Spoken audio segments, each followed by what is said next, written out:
As Bleep and Booster stared into the tower, they heard a terrifying voice. Miserable spaceman, you are in my power. I am the giant brain, the all-powerful. Nothing can escape my terrible rays. Even the two spies outside my citadel are seen. The captain and his crew turned their heads. To their horror, they could see the frightened faces of Bleep and Booster pressed close to the porthole. The boys were so terrified, they could scarcely breathe.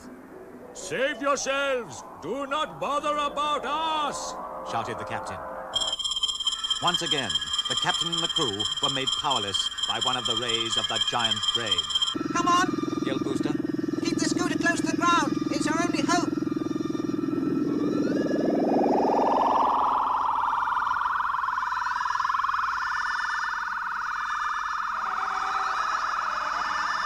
But the rays were everywhere. Wherever Bleep maneuvered the tiny scooter, the probing fingers of light grew closer and closer.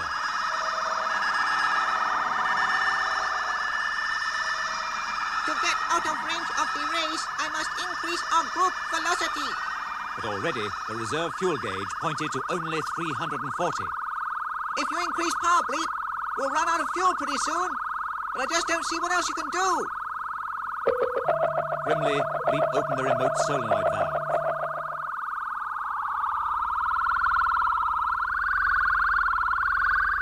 At full velocity, the tiny scooter zoomed ahead. Unbelievably, they began to reach darkness.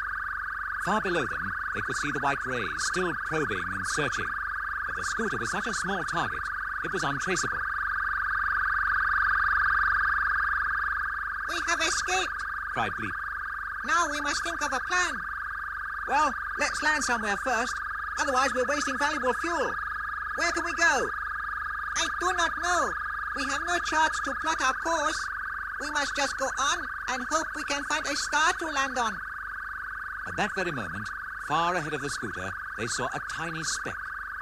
Too desperate to care whether it was friendly or hostile territory, the boys headed straight for it.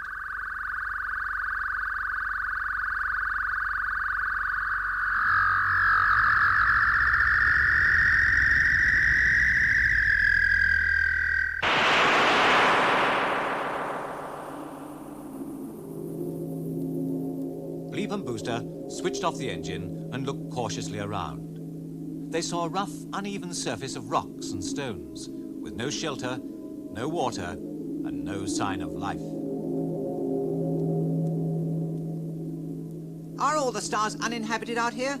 Asked Booster. This one certainly is.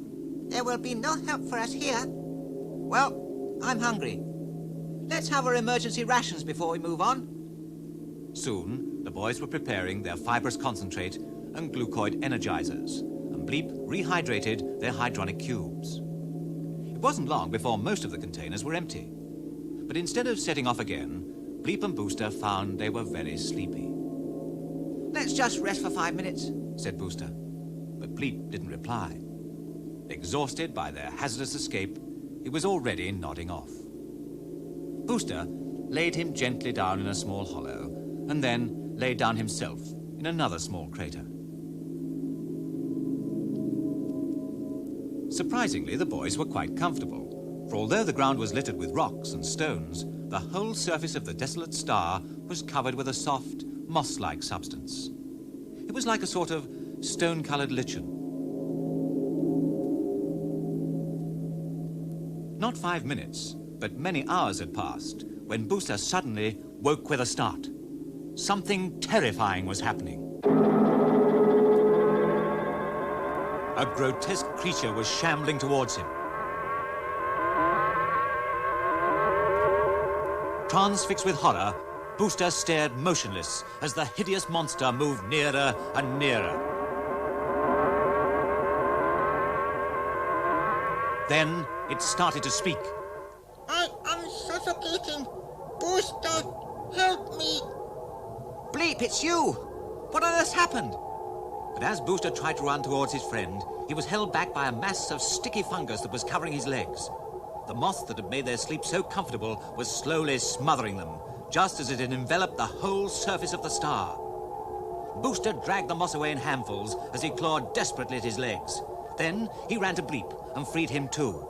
Oh, just in time. Gasped Bleep. A few minutes more, and we would both have been buried alive. What about the scooter? Yelled Booster. And they ran towards a blurred outline, which was all they could see of the space scooter. As fast as they could, the boys tore the fungus away, but it was a wreck. Every control and regulator valve was choked by minute spores. And when Bleep pressed the imploder that ignited the engine, there was no response. Look, it's still growing! And sure enough, the controls of the scooter that had only just been cleared were already smothered once more. Booster, look at your boots! The dreaded fungus had struck again. Bleep, too, was being recontaminated. They leapt on top of the scooter and watched in horror at the rising sea of fungus. With their scooter wrecked, suffocation seemed inevitable. Unless a miracle happened, Bleep and Booster were doomed.